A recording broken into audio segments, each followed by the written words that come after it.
ओम तत्सत। ओम श्री परमात्मने नमः। ओम श्री गुरुवे नमः। योग वशिष्ठ।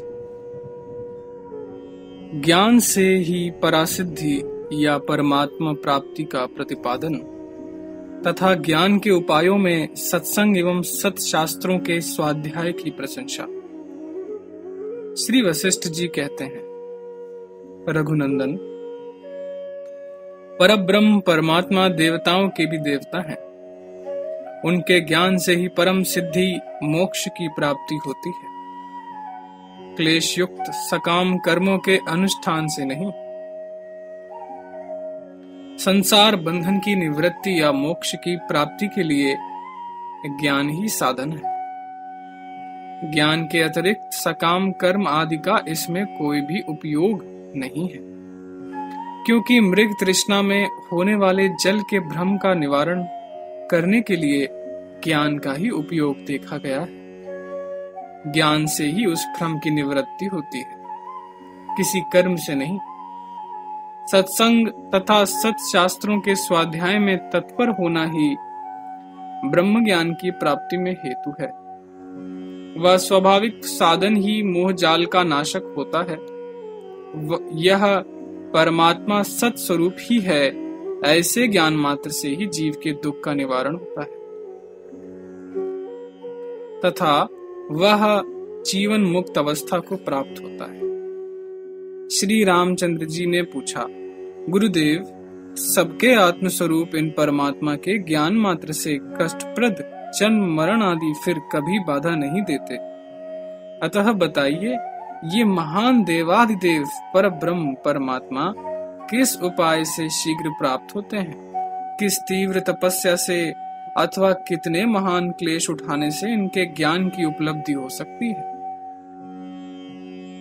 श्री वशिष्ठ जी कहते हैं, श्री वशिष्ठ जी ने कहा, श्री राम, अपने पौरुष जनित प्रयत्न से विकास को प्राप्त हुए विवेक के द्वारा उन परमात्म देव का यथार्थ ज्ञान होता है। इसलिए पुरुषोचित प्रयत्न के द्वारा भव रोग के निवारण के लिए मुख्य औषधों का संग्रह करना चाहिए।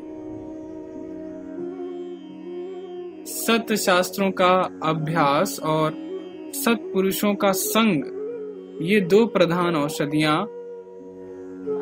संसार रूपी रोग का नाश करने वाली हैं। इस जगत में संपूर्ण दुखों के विनाश की सिद्धि के लिए एकमात्र पुरुष प्रयत्न ही प्रधान साधन है। उसे छोड़कर दूसरी कोई गति या उपाय काम दे सके यह संभव नहीं। रघुनंदन, आत्मज्ञान की प्राप्ति के लिए अपेक्षित उस पुरुष प्रयत्न का स्वरूप कैसा है,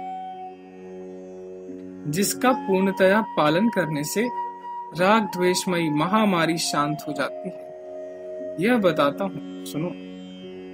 मुमुक्षु पुरुष को चाहिए कि वह यथासंभव ऐसी वृत्ति के द्वारा जो लोक और शास्त्र के विरुद्ध न हो, निष्काम भाव से जीवन निर्वाह करता हुआ संतुष्ट चित्त हो, भोग वासना का परित्याग करे, अपनी अनुद्विग्नता, उद्वेग शून्यता अथवा शांति वृत्ति के द्वारा यथासंभव उद्योग करके सत्संग और सत्शास्त्रों का अभ्यास, इन दो साधनों की सबसे पहले शरण लेनी चाहिए। जो पुरुष प्रारब्ध के अनुसार जो कुछ भी मिल जाए उसी से संतुष्ट रहता है, सत्पुरुषों अथवा शास्त्रों द्वारा निंदित वस्तु की ओर आंख उठाकर नहीं देखता और सत्संग एवं सत शास्त्रों के अभ्यास में तत्पर रहता है, वह शीघ्र ही मुक्त हो जाता है। देश में प्रायः सज्जन शास्त्रोक्त सदाचार में प्रतिष्ठित पुरुष, जिसे श्रेष्ठ महात्मा कहते हैं, वह यदि ज्ञान वैराग्य आदि उत्तम गुणों से युक्त हो तो अवश्य ही श्रेष्ठ महात्मा है। ऐसे महात्मा की प्रयत्न पूर्वक शरण लेनी चाहिए। संपूर्ण विद्याओं में आध्यात्म विद्या प्रधान है।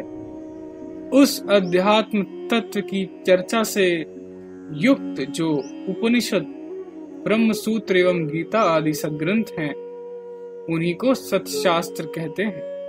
उनका विवेक पूर्वक विचार करने से मनुष्य मुक्त हो जाता है।